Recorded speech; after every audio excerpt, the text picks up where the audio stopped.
This is Gemara Rosh HaShanah Daf Chov Ches. I go in Chodesh as we begin the month of Kislev. The learning has been generously sponsored anonymously by a very close friend of the Daf as a schos for Shlema for Pesha Bas Meira. The learning of the entire Chabura should be a tremendous schos for Shlema. Mir Hashem, this month, the month of miracles, the month of Chanukah, the month of Kislev, should bring a tremendous chos refuah shlema for Pesha Bas Meira, as well as a chos shidduch for Yisrael Chaim in the version Miriam Bas Yitzalil Shanetz V'Shan Makil Mordechai B'Sav V'Shendel to get the Bas V'Shendel, as well as chos refuah Shem Shol Yisben afraid the Bas Chvinim and Simu Zed Ben V'Vega Chaim Sar Shem Simu Reiz Sar Bas Knendel Ita Bas Yim Bas Chay Sar Yisrael Ben Deler Seder Shalei Shem Bas Nami V'Shavig V'Shavchan Shmal B'Tir Din V'Chan Reiz V'Chay Bas Mina Adin V'Shen Min Das V'Vega V'Vega V'Vega V'Vega V'Vega V'Vega V'Vega V'Vega V'Vega V'Vega V'Vega V'Vega V'Vega we pick it up. We're on the bottom of Chav Zayin Amud Beis, deep in the thick of things of Shofar on Rosh HaShanah, Shofar on Kislev for Chanukah. We're holding 6 lines on the bottom at the 2 dots. Says the Gemara, case of the Mishnah, if someone blows Shofar into a pit, into a cistern, into a barrel, the Mishnah said that if you hear the sound itself, it's okay, not okay, then you're yait to the mitzvah. If you hear just the echo, then you're not. Says the Gemara, the din of the Mishnah is only if you're standing outside the pit. Then it depends. Did you hear the sound or did you hear the echo? Let's say you're in the pit, then yatsu, then for sure you're yaitse, because you're hearing the sound itself, and inside the pit there's no question that you're not hearing the echo, rather you're hearing the shofar itself. The Gemara brings a brisa to concur this point. I asked the Gemara about tonight, we have a contradiction, is he yaitse or not? One is you're inside the pit, one is you're on the lip. Inside the pit, you're always yaitse. On the lip, you're only yaitse if you hear the sound itself, and not if you hear the echo of the shofar. Says the Gemara, another way of learning that which we just said, there are those that acted as a contradiction. Tanat says in our Mishnah, our Mishnah says you're not yaitse if you hear the echo, and on that the Gemara asks from a different brayz v'atanya yatsa, and on that if you're on the edge of the pit, that's when the Mishnah says it depends if you hear the sound or the echo, you're not yaitse.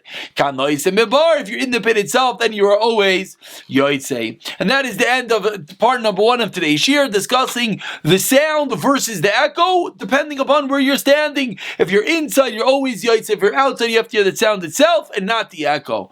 Amar Rabba, continuing on to Chav Chesam and Aleph, says Rabba, Shema mixas tekiah bebar or mixas tekiah al sfas habar. You heard part of a sound of a shofar inside the pit and part outside the pit. Says the Brisa says Rabba Yatza. Mixas tekiah koydem shel amud hashachar. Let's say you were part of the sound early in the morning, before alais, before day begins. Mixas tekiah lachar shel amud hashachar lo yatza. So 2 different dinim. At the moment we don't see necessarily a contradiction, which we'll see in a moment. But says the Gemara, 2 different dinim. If I hear part inside the pit, part outside, yes, fulfill your obligation. Part before the day, part after the day begins, alois hashachar lo yatza. So Amarle Abai comes along 5 lines down and articulates the question that I'm sure people are starting to realize. What's the reason that when it comes where you heard part before day and part after day, why you not yaitse? You have to hear the entire sound at a moment you're obligated. Hachanami, in the first case, when you heard part inside and part outside the pit. So there's an inherent contradiction. If you have to hear everything at a moment you're obligated, so why when you heard part inside the pit and part outside the pit do you fulfill your obligation? On this, Rabbi explains to Abaye, some there's an inherent difference between night and between pit. When it comes to night, it's not a time of obligation at all. Klal. And that's the reason if you're part pre and part post alois hashachar, you are not fulfill your obligation. However, by the pit, a pit is inherently a place of obligation. It depends where you're standing. And that is the reason why, if you are part inside and part outside, that is the reason why you would, yes, fulfill your obligation. But so a fundamental difference, whether it's a time that's completely out of the parsha, not involved, it's nighttime, you can't blow shofar at night, or is it where you are standing at the moment? On this, says the Gemara, what can we glean, what can we infer from the previous discussion of Rabbah? Lememra, this teaches us to say, this of Rabbah holds, Shama soif tekiya blo tchilas kiya yatsa.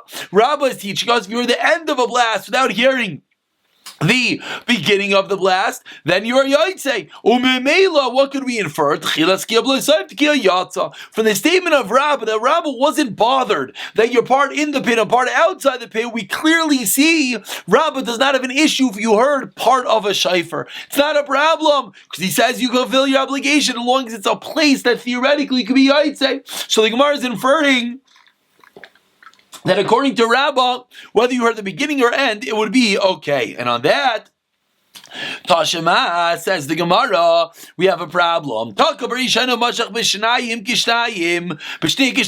me. If someone blew one tekiah, and then the second tekiah he doubled up, he blew like two, he only heard one, that first tekiah. Ask the Gemara, according to you, Rabbah, you should be considered that you were two, we should consider like you were two, because the second tekiah that you heard, which was double, according to Rabbah, let's consider it that you heard either the beginning or end, who cares? But it's enough to be a tekiah. So I heard the first one, and then the second was doubled, cut it in half, and let me be Yaitse. Because the Rabbah clearly just taught us, you could hear part of a tekiah, and it's not a problem. On that, says the Gemara,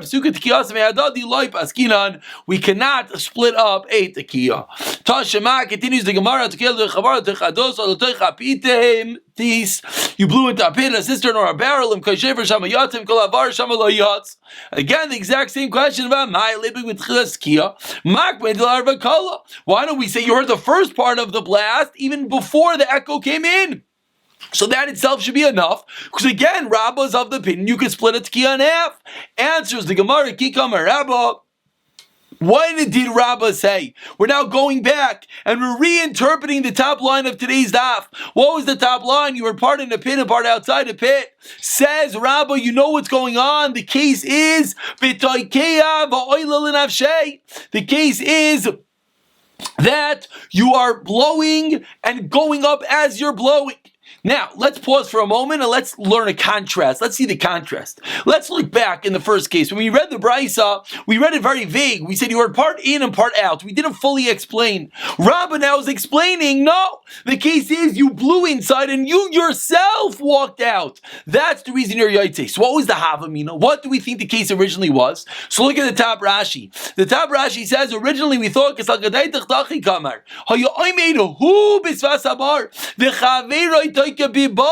we originally thought the case was your friend is in the pit and you're outside the pit. And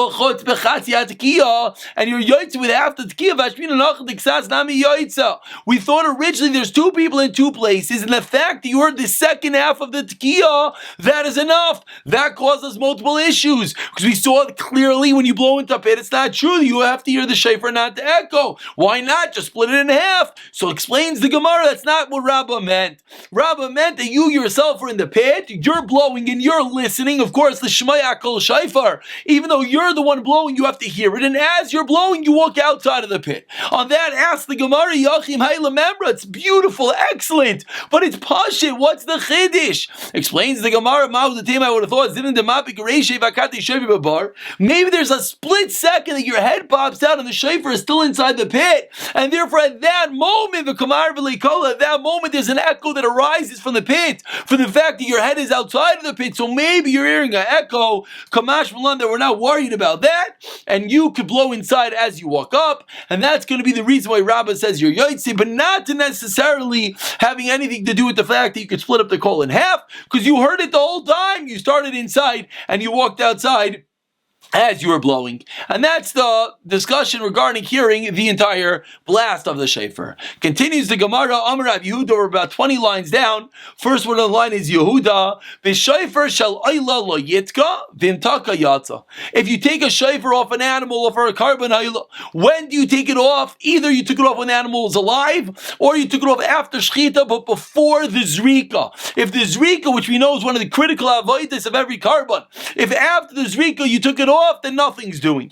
So says the Gemara, okay, case number one, you took off the shofar of a carbon ayla, you're not allowed to, says the Gemara. But if you did it, vim taka yatsa, you fulfill your obligation. Similarly, explains Rav Yehuda, b'shofar shel shlamim, a carbon shlamim lo yitka, you can't blow. Vim taka lo yatsa. So two different cases. By the ayla, you shouldn't do it, but if you did it ex post facto, you fulfill your obligation. By the shlamim, you shouldn't do it, but if you did it, you're not fulfill the obligation. Ask the Gemara that exact question. My time oila. What's the reason? Oila bas mi ilahi. An oila you're not allowed to use for mundane purposes. Let's see one Rashi before we go to the next part of the Gemara. It says that Rashi, Shlamim lav b'nei milininu te'ein me'ila b'kachim kalim. A Shlamim is a lower level of sanctity and oil is a higher level. So because a Shlamim is a lower level of sanctity, there's no problem, me'ila, there's no problem using it for a non-sacred person. Ela be'imurim, only with the limbs, the achar zrika, after you do the sprinkling.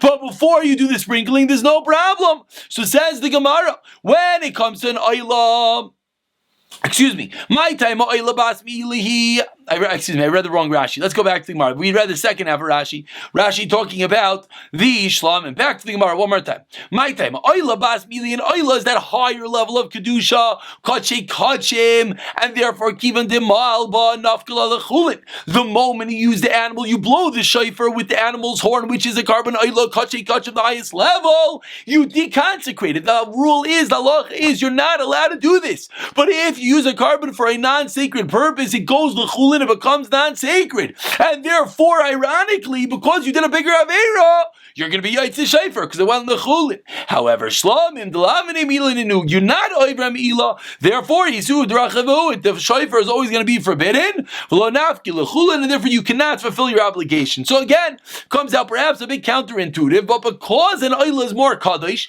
there's a higher sanctity to it, and if you use it inappropriately, you blow shofar from it, then you're not allowed. What happens? It goes l'chulin, and then ironically you'll yes be yaitze. When it comes to the shlamim, since it's a lower level sanctity, there's no me'ila, therefore you will not be yaitze. And that is the difference between the shlamim and the ayla. Why by the ayla you're yes yaitze, but the evidence in the shlamim not. Says the Gemara, maskla rav. Imasma, let's go play by play, a moment on the clock. When does the me'ila happen? When is it considered that you used it for a mundane purpose? Lebasar ditaka. Only after you finish blowing all the shtigiyos. And therefore, what happens? As you're blowing each and every blast, you're blowing with something aser. After you finish and you did a mitzvah, then it goes to chulin. But as you're doing it now, how could it be yaitz to the mitzvah? Elamar Rava, lo yatsa bo l'shlamim and an oil. You're not yaitz with the shofar. Hadra Amar, and then he said no. Yatsa. Why are you yaitz? We just said you shouldn't be yaitz. You know why? For a different reason. There's no meila at all. Because mitzvah is lav lahana is nenu. We kept on saying the use of shofar for a non-holy purpose, a mundane purpose, a personal purpose, a pleasurable purpose. Says the Gemara, what are you doing? It's true the shofar sound is beautiful, but that's irrelevant. Because mitzvah lav lahana is nenu is not given over to have benefit, is not considered benefit, and therefore Rava is chayzer, and Rava says both the shlamim and an oila you will fulfill your obligation because it's not called getting hana. Omar, Rav Yehuda, let's go to some other animals. But shever shal avodah zara lo yitka, v'im taka yatsa. If you blow with a shever avodah zara, but the avidir yaitze, but shever shal yar nidach, the city that must be destroyed, lo yitka v'im taka lo yatsa. My time, what's going on? Explains the Gemara. Yar nidach is ketute mechdas shiura. Yar nidach is considered like it's destroyed, and therefore the item, the shever, is considered like it doesn't have a shear, it doesn't have the proper measurement because it's about to be destroyed. Therefore, you're not yaitze the mitzvah. Omar Rava, says Rava. Someone has a vow not to have any benefit from his friend, says Rava, Motor l'tkaya l'tkiyah shal mitzvah, you're allowed to blow shofar, because like we said before, it's not called benefit, it's a mitzvah. Shofar, let's say you made a benefit and a neder, you're not going to benefit from a particular shofar. Again, it's not called benefit. My Rav, and Rav continues with this dinim. You let us sprinkle the carbon chatas. Again, it's a mitzvah, it's not a no. Because it's true that you're doing a purification process, but during the summer, it's geshmak, it's a shower, and therefore you're not allowed to do it because you're getting benefit. Similarly, then toivable, you're allowed to use it as a mikvah, tefillah shal mitzvah. Only in the winter when it's freezing cold. Because an element of pleasure, and if you made a neder on no, you're not allowed to get pleasure. So we are seeing something interesting, that even though mitzvah is lavli hanis nindu, you can't get benefit from a mitzvah, but if something is ostensibly removed from hana, or the opposite, if something is automatically yes hana, even though you're doing a mitzvah, it would not be allowed, for example, to go into the river, etc. Says the Gemara about 10 lines to the bottom, Shalchu leila avua d'Shmuel. The avua, Shmuel's father sent the following: if I force you to eat matzah, you are yoy to the mitzvah. Says the Gemara, Kafay man, who forced him? A demon came along and forced you to do it. You were possessed. Fatani, we learned in the Brisa. If someone is possessed, that sometimes he's sick and sometimes he's healthy. When he's healthy, he's like a regular person. The chol dvar, and he's yoy to his mitzvah. And he's not yoy. So what's our case? The Goyim forced you to eat matzah, and what is halacha? We are saying you are yes yoytz the mitzvah, even though you're forced. Amar Rava, based off of this, says Rava Zoysameres, Hatakea Lishir Yatza. If you blow shofar not as a shofar, you blow shofar to make a nice song, you're yoytz the mitzvah. Says Gemara Pshita Hainuach, it's the same thing. Just like when I force you to eat matzah, you have no intent, no kavanah that you're eating matzah, you're being forced. Yet it's called you had matzah and you're yoytz the mitzvah. So too, if you sing a song, you blow your trumpet, and it happens to be so near as the shofar, it'll be yoytz. Explains the Gemara, no, there's an extra chiddush. I would have thought awesome. What is the mitzvah? The mitzvah matzah is to eat the matzah, and therefore, whether you're forced or not, you did the ma'isa mitzvah va'achal, and you ate the matzah. However, a bit of a very fine line of a difference the Gemara is making as we turn over to Chav Chesed Beis Abul Hacha. But by us, you're blowing the shofar as a song. Zichron Teruach Siv. The shofar has to be a remembrance. Now, this line, Zichron Teruach Siv, is a big debate in the Rishonim whether it belongs here. And then the Gemara continues.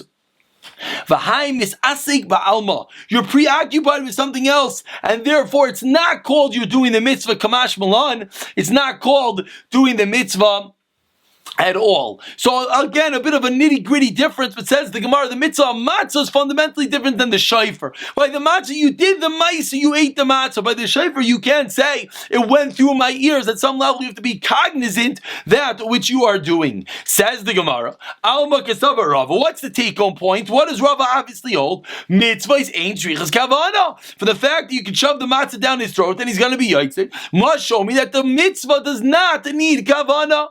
Esvei asked the Gemara, if you're reading the Torah and it is the time to read the Torah to fulfill the Shema, you're reading the Parsha of Shema, and Kivan Liba Yatzim, lo Kivan lo Yatza. My love, what's the case? Kivan Liba Yatzis sounds like the only way you're considered like you read Shema is if you had intent, Kavana, to read it. But that means mitzvahs need to have Kavana, but you, Rava, just taught me mitzvahs do not need Kavana. Answers the Gemara, lo Likrais. You just had Kavana to read it. Likrais, Hakagari, that's what you're doing. What do you mean that's what you had intent for? Answers the Gemara, you're not even reading, you're reading to be magia, to edit out the Sefer Torah to make sure there's no mistakes. You're not even reading it to read. And then you read it to read, but then that's when you'll be yoytze the mitzvah, but not necessarily do you have to have proper kavanah to be yoytze a mitzvah. Continues the Gemara, Tashima. If someone's walking by a shul, or your house is near the shul, near the shofar, or the Megillah, my love, again, a simple proof that you have to have intent to be yoytze. He says, Kivin Liboy, not like Rava. Rava said, Mitzvah Slav, no. Explains the Gemara again, no, Lishmaya. You just had intent to listen. Lishmaya, Hashama, that's what you're doing. Says the Gemara, no. Savar Chamar Ba'almu. kavu. You heard some sound, you don't even know what it is. You're like, wait, what is that? Is it some donkey braying? And like, no, it's the shofar. So your kavana wasn't to be yoytz the mitzvah, the kavana was just to hear the shofar, and therefore there is no raya from there. Eisvei asks the Gemara about 12 lines down. First word of the line is Eisvei. Niskavin shemei avlo niskavin mashmiya. Ask the Gemara, if the one who's listening has intent, but the one that's blowing the shofar has no intent, mashmiya avlo niskavin shemeya, or the opposite. One blowing has intent, one listening has no intent. Lo yotzach and niskavin shemeya mashmiya. They both have to have intent. Explains the Gemara. Bishlam and niskavin mashmiya. I understand the one blowing the shofar has to have intent. Lo niskavin shemeya, not one listening. Kosavar, why? Chamar ba'almu. We would have thought that what's the reason? That Rava could explain that when the blower has kavana and the one listening does not have kavana, we'll say that what did the listener think? He thought it's just a donkey. Ella asked the Gemara, niskavin shameim and niskavin mashmiya. What was the other case? The guy listening had intent, but the guy blowing had no intent. How is that possible? Is it not our case that you blew it for a song? And what does the Brisa say? You're not Yotzei. And our Mishnah, we said you're yes, Yotzei. You, Rava, started off the whole party, and I'm going to be he's teaching us that mitzvah's alav. Why? Because the fact that Mishnah said you blows a song, you're Yotzei. We see clearly here you're not. Answers the Gemara, no, the case is you're just making random barking sounds with the shofar, and you're not even having an intent to make the right sounds. And that's going to be the case where the mashmiya, the one blowing, has no intent, but not necessarily would it be a proof if someone actually had intent to blow the sound as a song, just didn't have intent for the mitzvah. Continues the Gemara, Amarle Abaye, again asking on Rava this fascinating Shita, Rava, that holds mitzvah lav lahanas lav, ain't shrichas kavana. Amalei Abaya elameata yoshe b'shmini bas sukkah yolke. Are you going to tell me if you sleep on the 8th day of Sukkot, you're going to get malchus? Meaning, you, Rava, hold you don't have to have kavana. So if you sleep in the sukkah after Sukkot, you're over about Daisif. You should get malchus. You add it on to the mitzvah even without kavana. Amar Loi, no, Shani Omer mitzvahs eina over aleim ella. You only can potentially be over a mitzvah during the time, but once the mitzvah finishes on the 8th day, you no longer can be Yotzei.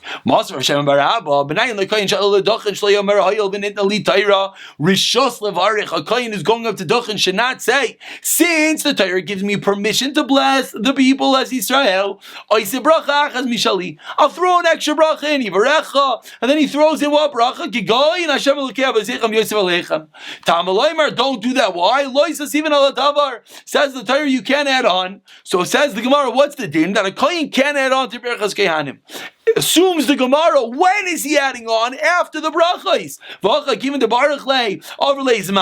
He finished blessing, so seemingly the time of the mitzvah passed, and yet the Ketani Da'avar. You wanted to just answer that when the mitzvah passes, when the 7 days of Sukkah pass, it's considered a pass, so therefore it doesn't make a difference. But we see clearly over here not. Answers the Gemara, he didn't finish Berachas Kehanim, he did it in the middle. Siyim bracha achas, it just means he finished one bracha. But then see him call bracha isav, all of them. Answers the Gemara Shaniacha Kivan to Misramile Sibura Achrina Hadam Evarek Kuliyama. Therefore Zimna Na who says the Gemara an absolute fascinating idea, which we're basically going to conclude with. We're just going to start the next piece of Gemara. But says the Gemara Birchas Kehanim, you could do the whole day. So it's true you finished your mitzvah, you finished blessing the people once. But what would happen if another mini comes along? You would go up and blench them again. You do Berachas Kehanim again.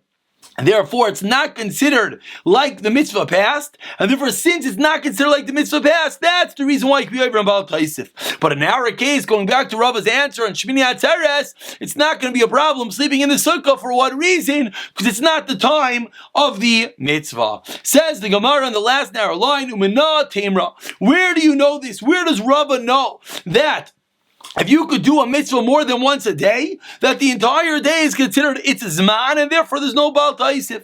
The Tanan we learned in the Mishnah. These different karbanos have different applications, different times you put on the mizbeach. There's some that are 1 time, some that are 4 times. So let's say you have a carbon that you put on 1 time that gets mixed with another carbon you put on 1 time. What's the halacha? Very simple, put on 1 time. Matan dalad, matan dalad, matan dalad. If you have a 4 application carbon with another 4 application carbon that the bloods got mixed together. Again, put it on 4 times. Matan dalid b'matan achas. Now we have a debate. We have a 4 application carbon with a 1 application carbon, and it got mixed together. What do you do? Rav Elazar, you're not in the matan dalid, or Yeshua, you're not in the matan achas. Explains the Gemara. Rav Elazar, why do I hold you put on 4 times? If you do anything less than 4, you're decreasing from the mitzvah because there's a potential 4 application carbon within this blood. Rav Yeshua, the obvious counter taina. Wait, there's one that's only 1 time and you're doing 4. So what do we do over here? We have 2 carbonates. One of the blood is applied once, the blood is applied 4, and they got mixed together. On one hand, we have a concern to do too much. On the other, we have a concern to do too little. So Amar le Rav Elazar, loy nemer bal taisif ella the only time that we have the rule of Baal Taisif, explains Rav Elazar, is only where it is by itself, not when it's with something else. So explains Rav Elazar, there's no concern. Since it's mixed together and you're doing it on the doubt that it might be more times, there's no Baal Taisif. I'm the Rav Yeshua. I'll tell you the same thing. There's no Baal Tigra unless it's by itself.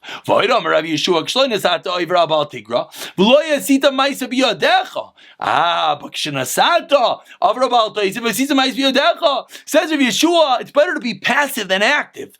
I understand you were not sure which way to go, but if you actively go and put it on, you're actively doing Baal Taisif. Now the Gemara here's the punchline. In this case, once you put the blood on, the zman is over. And yet we said we see that you could be over. What's the reason? Explains the Gemara la mishom. You know why you're over about Taisif even though you finished the mitzvah? Because what would happen if another Bechar came to the Kayin? He would have to do it again. And now we have our source that any time a mitzvah could potentially come to your way again, you'd be over on Baal Taisif, showing us that the entire day is part of the same mitzvah. As you see from over here, that even though you put on the blood of the Bechar, since if another one would come to the Kayin, you would do it again. That is a conclusive proof, says the Gemara, that the entire day, just like by Berachas Kehanim, that even though you bench the people, but you still can't add on a bracha afterwards, because if another minion would come, another opportunity for Berachas Kehanim, you would have to do it again, and therefore, it's considered at the time. We're going to pause over here, even though it's a bit in the middle of the sugya. We'll pick it up in Mir Tashem from Mimai tomorrow.